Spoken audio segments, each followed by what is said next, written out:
Okay, so I came out to do my October garden update. We had gone away for the weekend. I came back, everything looked pretty good, so I was really excited to get out this morning and do an update for you guys. I never expected this to happen.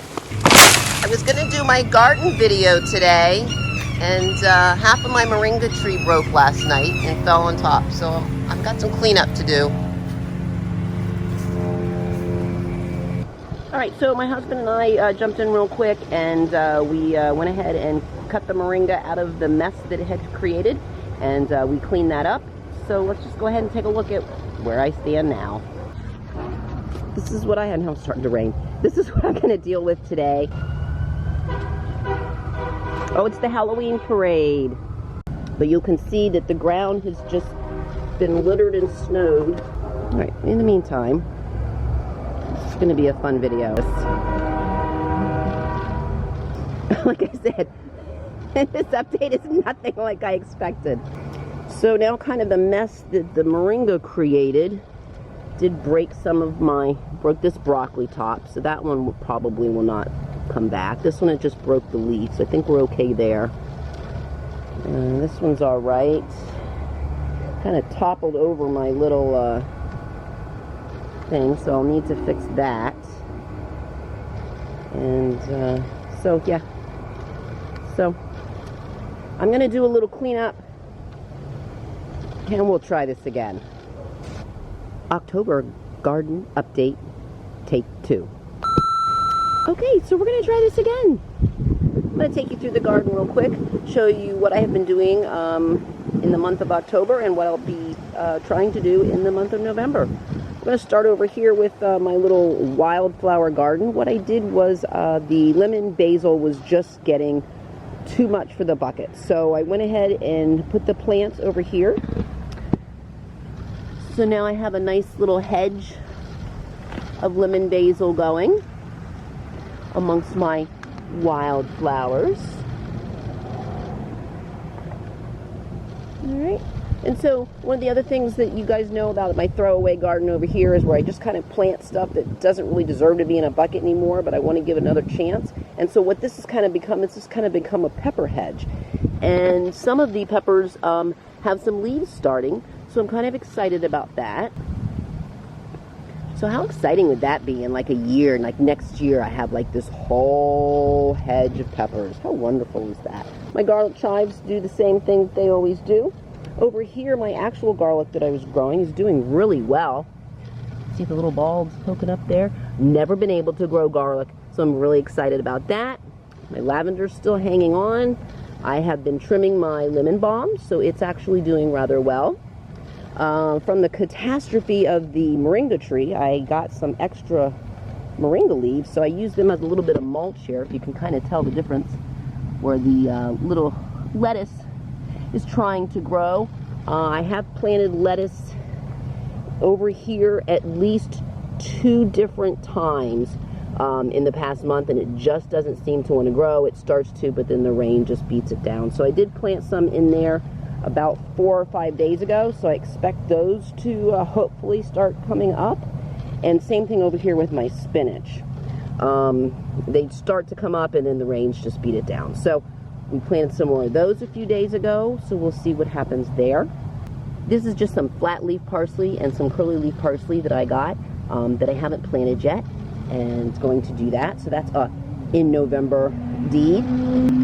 I am still eating off of this kale and this arugula that I had planted, like 8 months ago or so now. So that's what goes on my wraps, and I'm holding out with.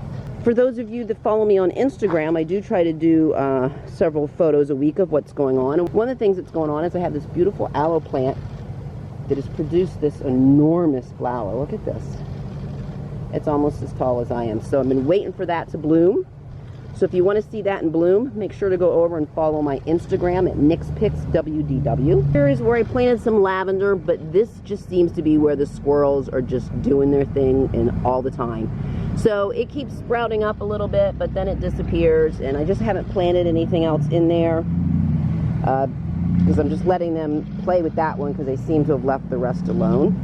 Over here is my broccoli and it was doing really well. It still is doing well. I did lose this one with the tree coming down, so I don't think that broccoli grows back from when it's topped, so that's probably a goner. This is the other bucket of broccoli, which seems to be growing a little bit slower than this one for whatever reason. But this one that I had planted a long time ago and given a friend, and then she gave it back, this is its little flower coming out. I'm really not sure how big that's going to get. I don't have many hopes for it, but it's fun that it's there. Over here now is where I took a lot of the tops from the Moringa tree that came down and stuck them in the ground and planted them. If you remember from my last video, I had some in here, and they had all died except for this one. And it has a new shoot, if you can see it. It has a new shoot coming out right there.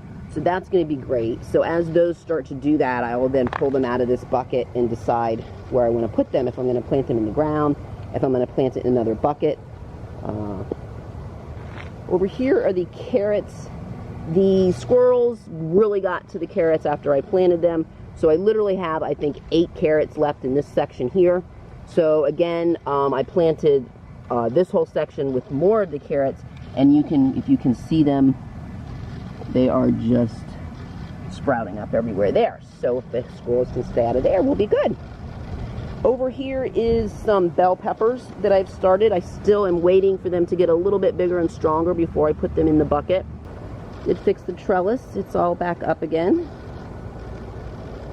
And over here, what I have now, these tomatoes are the cherry tomatoes. So I'm hoping these will grow up and vine.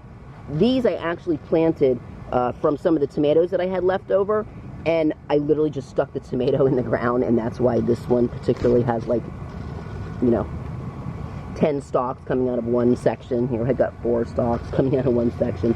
Again, those are all the cherry tomatoes. Same thing here in this bucket. Excited. They'll get growing, right? They'll make it. And over here are 2 of the, I had bought a packet of 30 assorted large tomatoes. And I know they don't really grow very well down here, but I thought if I planted 30 of them and they were all different, I would get one that would work. So out of the 30 that I planted, which they sent me 60, so that was good. But out of the 30 that I planted, 17 of them sprouted. And I had about a dozen of them when I finally transplanted them. And then between the squirrels and everything else, I'm down to 2 plants. So these are, I don't know what kind of variety are, but they are a large tomato variety. Over here, I have still the strawberry plant I'm trying to get to take off that we had replanted. And these are some garlic chives that I had just left over from what I had bought at the store, and I stuck them in there, and they started growing really well, but they got all crushed from the tree. This is where the tree fell. So over here are my potatoes. These are some that I had just planted. It's starting to rain. These are some that I had just planted, and so they're just starting to take off. Looks like I got 1, 2, 3, 4 of those there. Here is, I believe these are all red. This might be an Idaho, but I'm not sure. These I know are all red. They were doing really well. They're getting to the top of their buckets. I'm going to finish filling them up, and then we'll put some mulch on top and call it a day and see what happens. So again, these are all red.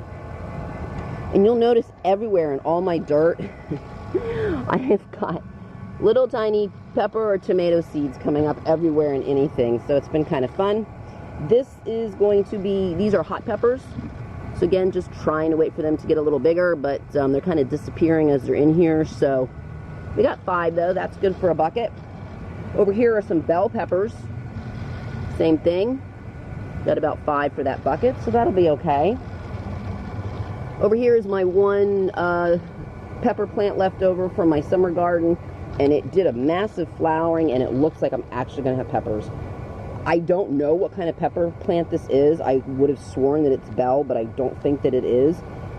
These are 2 or 3 rogue peppers that just started growing up, and because I didn't know what they were, I just left them in here. So they're getting ready to be transplanted. So I figured this will be my mishmash pepper bucket, and that'll be exciting, won't it? Over here in the seedling section, I do have my Malabar spinach, which I'm very excited about. supposed to grow very well here in Florida. Here is one that's doing very well.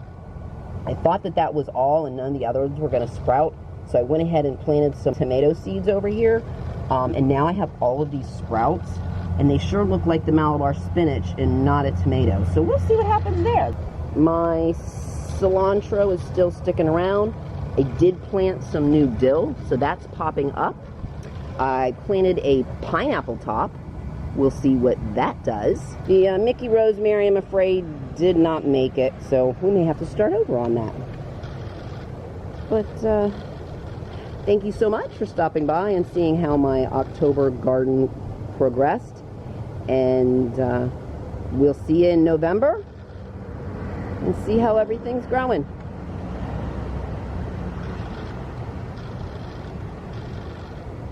Now, little critter time.